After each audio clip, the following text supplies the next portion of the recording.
अपनी पिछली वीडियो में मैंने कहा था कि डायरेक्टर एस एस राजामौली से इंडियन सिनेमा की बहुत सारी उम्मीदें जुड़ी हुई हैं और जिस तरह की खबरें उनके नेक्स्ट प्रोजेक्ट को लेकर आ रही है, मुझे लगता है वो हमें उम्मीद से ज्यादा ही देने वाले हैं। आई नो ये बहुत जल्दी हो जाएगा कोई भी स्टेटमेंट देने के लिए, और इसलिए मैं तुम्हारे सामने बड़ी नहीं फेंकूंगा, बल्कि हम अब तक जो कुछ भी इस फिल्म को लेकर बाहर आया है उसके हिसाब से ये समझेंगे कि ये मूवी किस राह पर चल रही है। और ये सिर्फ राजामौली की मूवी है, इसलिए क्या तुम्हें इससे ज्यादा उम्मीदें लगानी चाहिए। और साथ ही में हम राजामौली और महेश बाबू की इस एम्बिशियस प्रोजेक्ट के बारे में अभी हाल ही में आए कमाल के अपडेट के बारे में भी जानेंगे।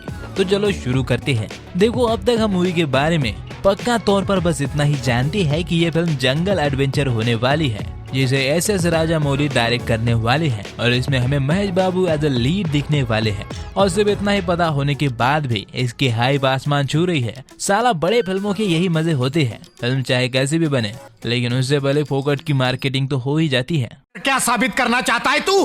क्या साबित करना चाहता है तू? अब मैं ये नहीं कह रहा हूँ कि ये मूवी बहुत बुरी बनेगी, क्योंकि तुम तो जानते हो कि बिना कुछ देखे और सुने बोलना मेरी आदत नहीं है। पर जैसा हमारी उम्मीद इस फिल्म से जुड़ी हुई है उसको देखकर मैं तुम्हें ये बता रहा हूँ कि रुको, जरा सब्र करो, इतने जल्दी उत्तेजित मत हुआ करो। खैर, हर बार की तरह अपने ओजी डायरेक्टर राजामौली अपनी फिल्म को लेकर कुछ नया और हटके करना चाहते हैं, ऐसा कुछ जो इंडियन सिनेमा में आज तक नहीं हुआ है। अब देखो यार, उनके मूवी को लेकर आए अपडेट तो अक्सर इसी और इशारा करते हैं। अब तुम्हें मुझे ये तो बताने की जरूरत नहीं है कि जो भी एक्टर एक बार राजामौली के साथ काम कर लेता है उसके करियर के एल लग जाते हैं। अबे मेरे कहने का मतलब ये है कि उसका करियर लटक जाता है हवा में, क्योंकि वो अपने फिल्मों के लीड कैरेक्टर्स को कुछ इस तरह से प्रेजेंट करते हैं कि तुम उस एक्टर को किसी और रोल में इमेजिन भी नहीं कर सकते। उसका एक कारण ये भी है कि वो उस एक्टर को एकदम से एक नया लुक देते हैं, उसे एक नई बॉडी लैंग्वेज के साथ एक नए गेटअप में फिट करते हैं, उसे एक ऐसा कैरेक्टर देते हैं जो उससे पहले उस एक्टर ने अपने करियर में कभी प्ले ही नहीं किया था।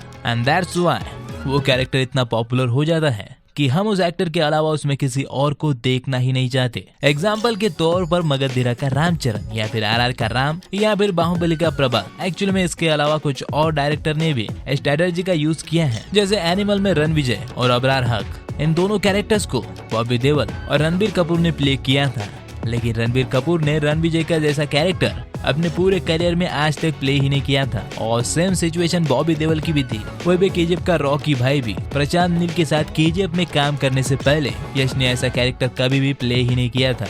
अब भाई लोग, ये रोल इतने ज्यादा फेमस होने के पीछे एक रीजन ये भी है कि इन एक्टर्स को ऐसे कैरेक्टर और गेटअप में ऑडियंस ने पहले कभी नहीं देखा था। और ध्यान में रखना, मैंने कहा एक रीजन, यानी कि ये कैरेक्टर सिर्फ इसी रीजन से फेमस नहीं हुए हैं, और भी कई कारण होते ही है। और बेटा, राजामौली अपने हर फिल्म में इसका यूज करते हैं और वही चीज वो अपने नेक्स्ट प्रोजेक्ट में भी करने वाले हैं, जहाँ पर अपडेट ऐसे आए हैं कि राजामौली ने अपने फिल्म में महेश बाबू का एक खास लुक बनाया है, एक खास लुक को डिजाइन किया है जो उनके द्वारा पहले की गई किसी भी फिल्म से अलग होने वाला है। यानी कि जैसा मैंने तुम्हें अभी बताया वैसा ही होने वाला है। महेश बाबू ने आज तक अपने फिल्म करियर में ऐसा कैरेक्टर पहले कभी प्ले ही नहीं किया है। और मेरी ये बात याद रखना कि ये कैरेक्टर उनके लाइफ का सबसे बड़ा कैरेक्टर होने वाला है, और हो सकता है कि ये फिल्म भी उनके करियर की सबसे बड़ी फिल्म हो। लेकिन यही नहीं, बल्कि डायरेक्टर अपने विजन के हिसाब से महेश बाबू का टोटल बॉडी ट्रांसफॉर्मेशन करेंगे, यानी उस कैरेक्टर के हिसाब से महेश बाबू की बॉडी बनाई जाएगी। वही महेश बाबू को अपनी बॉडी लैंग्वेज पर भी काम करना पड़ेगा,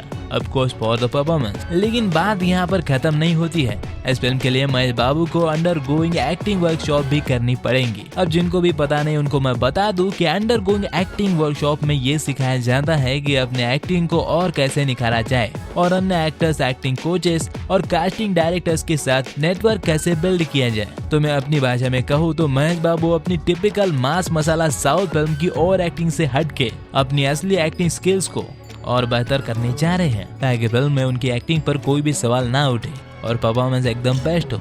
ओम राव सीखो, सिर्फ बड़े स्टार को लेकर काम नहीं चलता, उस पर अपने विजन के हिसाब से काम भी करना पड़ता है। जैसा कि प्रशांत नील ने एक इंटरव्यू में कहा था कि वो प्रभास को एज ए स्टार ट्रीट कर रहे हैं, तो मैं उन्हें भी यही कहना चाहूंगा कि स्टार को स्टार की तरह ट्रीट करने से कोई राजामौली नहीं बनता। हर चीज को निचोड़ना पड़ता है, उस स्टार को भी निचोड़ना पड़ता है। साला इन्हें बिना मेहनत राजामौली बनना है।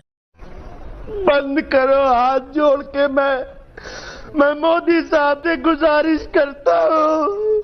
खैर क्योंकि इस फिल्म में भी बहुत सारा एक्शन होने वाला है और वो भी मेकर्स इंडियन सिनेमा से एकदम हटके और 2 कदम आगे का एक्शन इस फिल्म में दिखाना चाहती है, तो महेश बाबू को न्यू फॉर्म्स ऑफ एक्शन की भी ट्रेनिंग दी जा रही है। मतलब बच्चों टोटल मेकओवर होने वाला है महेश बाबू का। साला कभी कभी तो मैं सोचता हूँ कि क्या ऐसे राजा मौली ने साउथ के एक्टर्स को सुपरस्टार्स बनाने का ठेका ले रखा है। मतलब तुम ही देखो, वो एक एक करके अपनी हर फिल्म में एक को उठा रहे हैं और पैन इंडिया स्टार बना के छोड़ दे रहे हैं।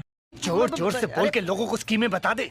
अरे मुद्दे की बात तो रह ही गई। तो रिपोर्ट के मुताबिक ये जो इतना भारी ट्रांसफॉर्मेशन किया जा रहा है, तो इसे ऑडियंस को दिखाने की इजाजत महेश बाबू को नहीं है। यानी मौली साहब ने महेश बाबू को अंडरग्राउंड रहने को कहा है जब तक कि खुद मेकर्स ऑफिशियली इसका फर्स्ट लुक रिलीज ना करे। और इसी चीज से इसका पता लगता है कि डायरेक्टर मूवी को कितना बड़ा बनाना चाहती है। वैसे जितना मैं जानता हूँ ग्लोबल जंगल एडवेंचर पर इंडियन सिनेमा में ज्यादा फिल्में नहीं बनी है और ऊपर से इसे राजा मौली ग्रैंड लेवल पर प्लान कर रहे हैं। और ऑब्वियसली हर बार की तरह इसमें भी अपनी माइथोलॉजी का टच तो होगा ही, जहाँ पर कहा ये जा रहा है कि इस फिल्म का लीड कैरेक्टर हनुमान से इंस्पायर्ड होने वाला है। हालांकि ये भी पक्का नहीं है कि वो कैरेक्टर किस तरह से हनुमान जी को रिप्रेजेंट करेगा, but Hanuman is a powerful character and now you imagine कि महेश बाबू का कैरेक्टर कितना पावरफुल होगा। और ऊपर से इसके बजट को लेकर ये कहा जा रहा है कि अराउंड 1000 करोड़ इसमें फूके जाएंगे। और मैं तुम्हें बता दूं कि ये भी ऑफिशियल नहीं है, बट आई पर्सनली बिलीव कि इतने ज्यादा पैसे नहीं लगेंगे। स्पेशली अगर इसका एक पार्ट बन रहा है तो बिल्कुल नहीं लगेंगे। वैसे ये सब मैं तुम्हें इसीलिए बता रहा हूँ ताकि तुम समझ सको कि इस बार राजा मौली का प्लान पिछली फिल्मों से बहुत ज्यादा बड़ा है।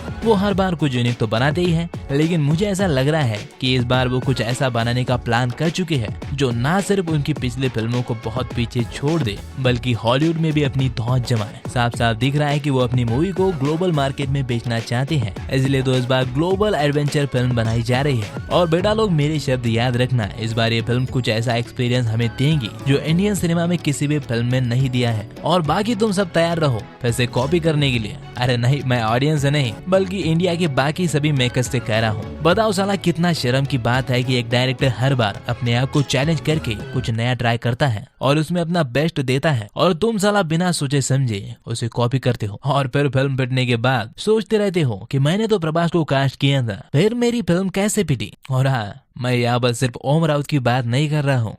जली ना, तेरी भी जली ना।